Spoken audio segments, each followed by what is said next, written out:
Ang intense ng mga kaganapan ngayon sa abot kamay na pangarap sapagkat sa wakas nga ay magkakaroon na ng malay si Don Pepe. Dito nga ay ikakagulat ni Giselle ang paggising ng ama niyang si Don Pepe, at masayang tatanungin niya nga agad ito tungkol sa mga naaalala nito. Samantala matapos ngang tanungin ni Doc Luke si Annalyn kung babalik na din daw ba ito ng Apex, ay bigla namang makikisingit sa usapan si Doc Lyndon at sasabihin nga nito na hindi pa daw maaaring bumalik si Annalyn ng Apex.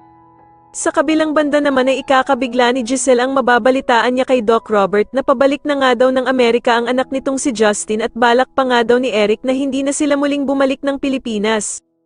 Kaya naman ay magagalit siya sa kapatid niyang si Doc Robert dahil sa hindi daw ito agad sinabi sa kanya, subalit sasabihan siya nito na masakit man nga daw ay kailangan niyang tanggapin na ayaw talaga siyang makita ng kanyang anak na si Justin.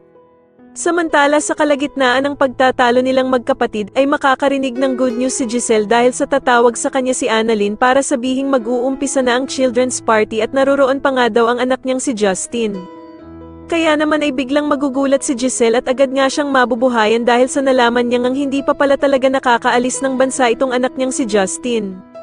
Samantala sa wakas nga ay mangyayari na ang matagal nang hinihintay ng lahat at magkakaroon na nga ng malay si Don Pepe. Sa tingin nyo dito na nga kaya masabi ni Don Pepe ang mga sikreto ng bruhang mag-ina na Zoe at Moira, mas lalo na nga talagang nagiging exciting ang mga susunod na kaganapan kaya naman ay mas lalo pa nating abangan ang mas lalong gumigandang abot kamay na pangarap. Maraming salamat po sa inyong panonood at sana po ay ma-subscribe nyo ako. Maraming salamat po.